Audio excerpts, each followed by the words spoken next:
everybody, I'm some loudmouth on the internet with an opinion. In the great comic book wars of DC versus Marvel, I'm going to state a fact that almost everybody knows. Marvel has been kicking DC's ass when it comes to making live-action movies. With the exceptions of the Nolan Batman movies and to a lesser extent Man of Steel, DC's cinematic offerings have frequently disappointed fans with questionable levels of quality, and their attempts to create their own cinematic universe have been a little flat to say the least. Why did you say that name? Martha, why did you say that name? Stop! Why did you say that name? Marvel, on the other hand, has assembled a whole cinematic universe beloved by fans, churning out hit after hit, and a wonderful continuity across both movies and television. I have an army. We have a Hulk. But there is another medium that over the past 20 years where DC has been the clear and obvious winner, and that's in the medium of television and direct-to-video animation. Marvel cartoons are certainly not all bad. In fact, some I've quite enjoyed, but there is little doubt that DC's have been quite a bit better. This has been the case before Disney bought Marvel, and since then the problem has only gotten worse. There is one huge exception with the big screen Disney movie based on a Marvel comic, Big Hero 6, which was absolutely amazing, by the way. Marvel's television animation department has gone completely down the tubes. You cut the green ribbon. Would you like to say anything, Hulk? Nope. Particularly depressing is when Marvel reacquired the television rights to Spider-Man and canceled Sony's excellent Spectacular Spider-Man show. Seek out the Blu-ray, by the way, and replaced it with the dreadful Ultimate Spider-Man. What is this place? S.H.I.E.L.D.'s daily advanced youth character and regimented education center. It's daycare. The difference in direct-to-video animation has been even more stark. DC releases 3 direct-to-video animated movies every year, and while they are consistently good, even the worst of them are better than the movie I'll be reviewing today. The movie I will be reviewing today, I first thought was a joke when I first saw it because of how cheap it looked. Seriously, I've seen better stuff from computer animation college majors. This review probably had a bigger budget than this movie. I'm, of course, going to be reviewing the direct-to-video schlockfest known as Iron Man Hulk Heroes United. Yep, this cheap little crapfest is proof that Disney doesn't give 2 shits about direct-to-video superhero movies. It's a movie that not only looks crappy, but has no signs of any effort put into it whatsoever. So let's dig into Iron Man Hulk Heroes United and see once again just how much Disney hates consumers of the direct-to-video market. We open with a fight between the Hulk and his arch-rival, the Abomination. The Abomination, who here looks much more like his early comic books look than his look in the Marvel Cinematic Universe, which is fine. The first thing you will notice while watching this fight is how amazingly dreadful the animation looks. And trust me, I'm no hater of computer animation. I usually get annoyed when some CGI-hating trolls say that the CGI in a big-budget Hollywood movie looks like a video game. You hear that often when a trailer for a CGI-heavy blockbuster comes up, even though the early trailer's effects are usually very unfinished, but even then it's obvious that the movie's computer animation looks a lot better than real-time rendered video games will look for many decades to come. But this time I really think it fits. This movie does not look any better than a recent video game. Not only do the character designs lack much detail, but much worse than that, in motion the character's movements look incredibly stiff. It seems like this movie is missing frames, which is characteristic of a processor struggling to catch up. More than acceptable in a video game, but in an animated movie, this is downright terrible. I kept holding my controller, wondering when I was going to get to play this damn thing, and I never could. But beyond that, you can see from the start where this movie gets its characters wrong, as the Hulk talks way too much. I was hoping you'd say that, so I could smash you out of town. Good people of this town don't deserve this. You're gonna pay me mad. And the madder I get, the stronger I get! Did the writers think they were writing Spider-Man? The Hulk was meant to be a lumbering brute with little intelligence and who can't be controlled due to his strength. He spoke little, and when he did, rather simplistically. So if you like the Hulk as an uncontrollable brood and the manifestation of the uncontrolled nature of human rage, yeah, you're not going to get that in this movie whatsoever. In this movie, he speaks constantly, and constantly makes unfunny quips. I hear you with your mouth full of my fist! How do you screw up a character as simple as the Hulk? That actually takes some effort. We then cut to Tony Stark, whose character is a bit closer to his movie and comic counterpart, but without the wit or the charm. You forgot the part about how I'm a billionaire philanthropist and ladies' man, you lousy scrap heap. You know, I find guys who have to announce themselves as alpha males typically aren't. You were right. Of course I am. Yeah, you're right, but I built you, so that makes me righter. Put that in your next update. Ha, ha, ha. He is having a practice fight with his computer butler Jarvis. After winning the fight with the computer he himself programmed, we cut back to the Hulk, who's still fighting Abomination, and finds out Hydra is involved. You're making robots. Those war drones? Hydra. Got a feeling it ain't a coincidence this town is suddenly bad guy central. Come on, he knows who Hydra is? Okay, the Hulk is way too intelligent in this movie. Not only is him constantly narrating everything out of character, but worse than that, it shows contempt for your child audience, as it assumes that the kids can't figure out what's going on without the character constantly narrating what's happening. It's like I'm reviewing the Walking with Dinosaurs movie again. The Hulk is knocked unconscious. Yeah, apparently that can happen. And Abomination brings the Hulk to Hydra, and two Hydra agents who wear masks the entire movie for no other reason than it's cheaper than animating faces, who double-cross Abomination and put them both in stasis to siphon their gamma energy. You walk with me? The rare gamma in you two monsters has the potential to supercharge our new arc reactor. Thanks to you, Hydra will have the power to create a weapon capable of destroying all our enemies. It's building to critical mass, Dr. Cruller. I've tried everything. There's no stopping it now, Dr. Funk. Hulk breaks out and carries Abomination with him for some reason, and when they leave, Tony arrives and then him and the Hulk start fighting for pretty much no reason. Leave me alone!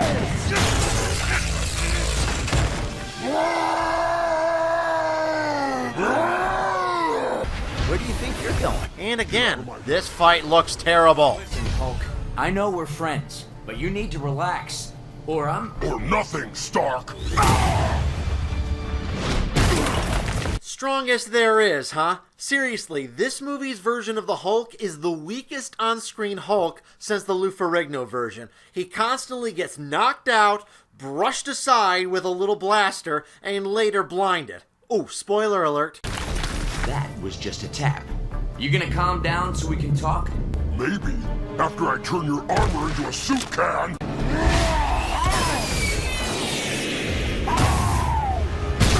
Oh, God.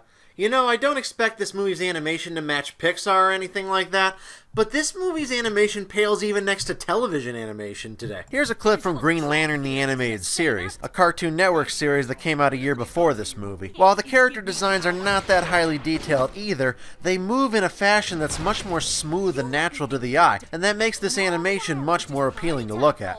In this movie, the characters are so still it's outright creepy, making the action sequences an outright eyesore, and the fact they're fighting for no reason makes this even worse.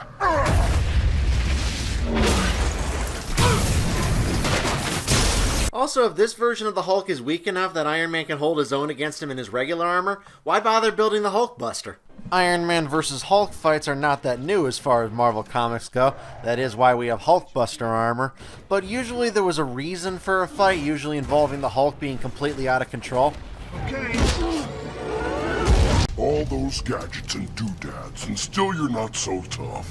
In this movie, the Hulk seems consciously aware of who Tony Stark is, but then they start fighting anyways for reasons I can't explain. Something about Tony blaming him for the Gamma Surge when it was really the Abomination. There are no stakes to this fight, it just feels like a child flinging around action figures.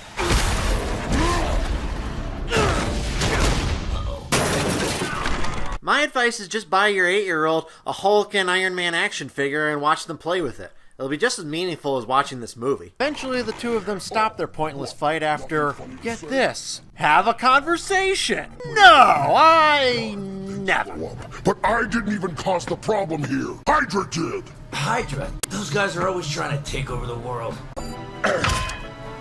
Hey, it could have been worse. In the original script, they were going to stop fighting because they found that their step-cousin twice removed each had the same middle name. They make their way back into Hydra's facility, and they see that all the gamma energy Hydra stole from the Abomination and Hulk has turned into a kind of energy monster that looks like a large glowing energy ball that turns on its creators. Hey, at least it didn't make Galactus a cloud. It takes control of Hydra's weapons and turns them against our heroes, and we're subjected to another boring action sequence.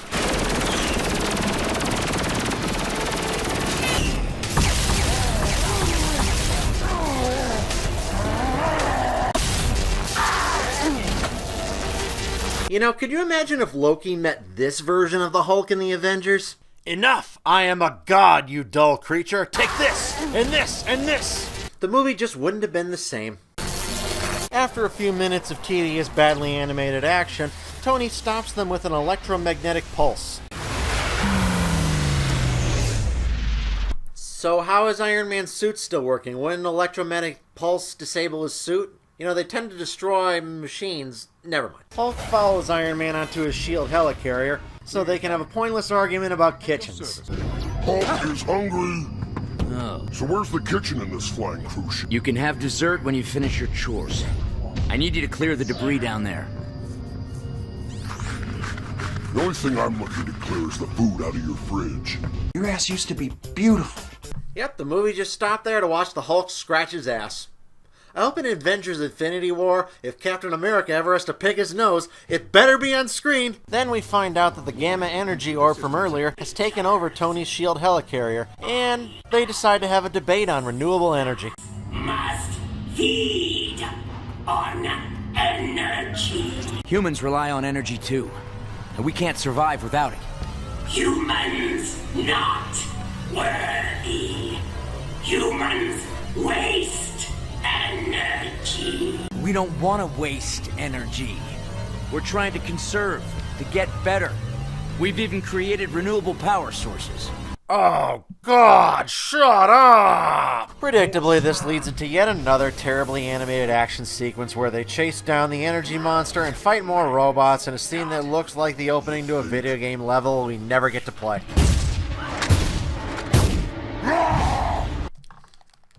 Oh, come on, come on, come on. What? Ah! Unfortunately, the energy monster makes its way to the reactor core and becomes a giant monster. Rah! The fights mostly just consist of energy beams flying at each other.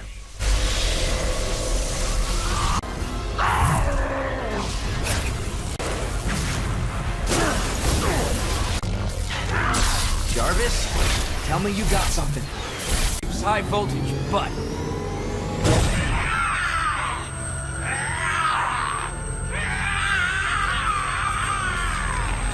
Okay, here's a fight scene in a DC animated movie for contrast.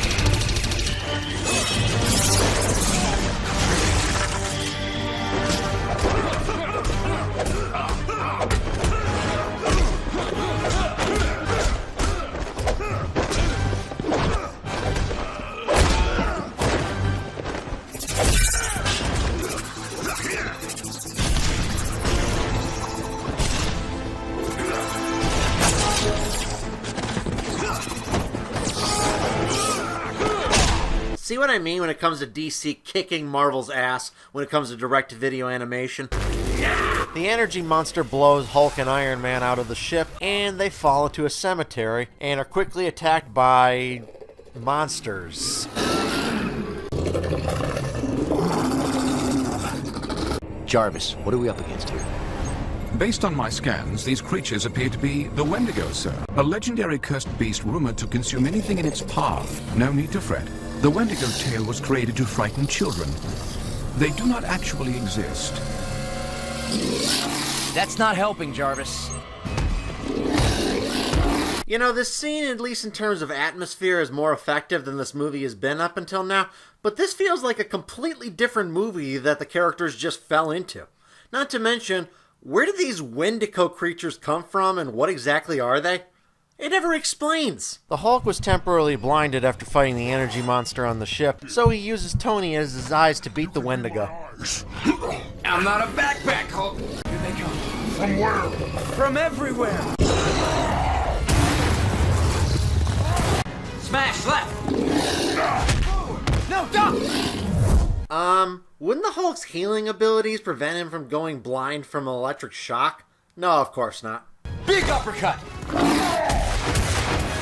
This is better than a video game. No, it isn't. So Hulk succeeds in fighting off all the creatures, and they decide afterwards to focus back on the energy monster they created. So I figure he's gonna use the plant to reach the power grid to somehow suck up all the power he can. Like a giant electric leech. But why not just come down? Drain it straight from the generator. Zax, has to stay in the air. What? What happens to a lightning bolt when it hits the ground? It hits the ground and loses its charge. Hulk, you're a genius. So not only does the Hulk make jokes while he fights, but he's also knowledgeable about the laws of physics? The Hulk is not Spider-Man! So the Hulk jumps with Tony back to the ship again, and Tony there is able to repair the Hulk's eyes and give him his own suit that can't be You got zapped. something Zax can't fry in my size? I think we do. I named it the Hulkbuster, after you. Well, what do you think? Consume this!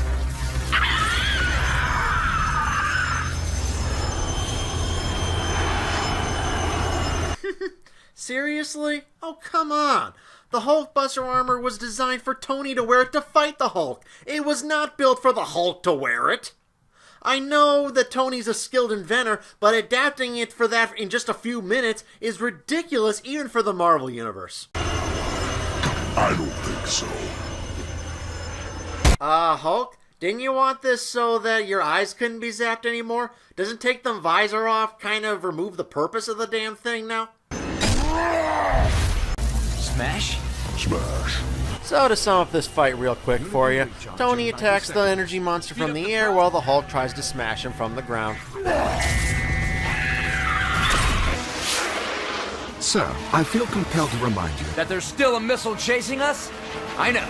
I'm gonna use it. The odds of this risky maneuver successfully working a second time are extremely low.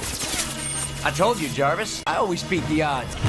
You know, Disney, if you didn't already buy Lucasfilm, I predict you'd be getting sued right now. So the two of them crash the helicarrier into the ground, and then the Hulk finds Zax on the ground and manages to finally defeat him with, admittingly, a pretty cool finishing sequence.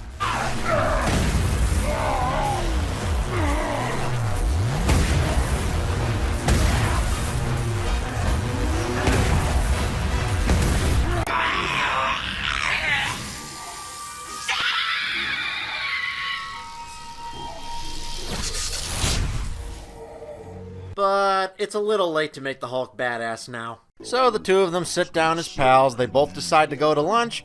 'Cause you never listen! I've been trying to say I'm hungry. Well, I know this little diner 30 miles down the road. Best idea you had all night. And then the movie ends. But this being a Marvel movie, we of course have to have an after-credits sequence setting up another one of these cheap-ass movies. Their expertise is necessary for a much more ambitious plan. Yeah, I don't care, neither should you. So that was Iron Man Hulk Heroes United, and it's a cheap crash grab for the Avengers that has no reason to exist. I know some people will say, well, this is for kids, like little kids who like the Marvel Universe, but honestly, I think even small kids would rather watch the real Marvel movies than this, so I don't see any value in this movie. What a waste of time this movie was. This movie has got to be one of the most cynical cash-ins I've ever seen, with no signs of any effort put into it. Its characters are completely out of character, paying no respect to either their comic book history or recent movie adaptations. Its jokes are lazy and unfunny, lacking the wit Tony Stark has shown in movies and better adaptations of the character. Its animation is cheap as can be. It looks like a video game, but in an animated movie, it just looks terrible. Basically, this movie simply assumes that people will buy anything with these characters in them. Well, even though this movie was a waste, I still am a Marvel fan, and I still look forward to what Marvel puts out in the future, both live action and animated. Hopefully, they'll clean up their animation department and put out animated projects that are worthwhile. Until then, I'm just going to stick with their live action cinematic universe. Civil War was really good. Hopefully, Doctor Strange will follow suit. Do more of that and less of this. I'm some loudmouth on the internet, and you just heard my opinion.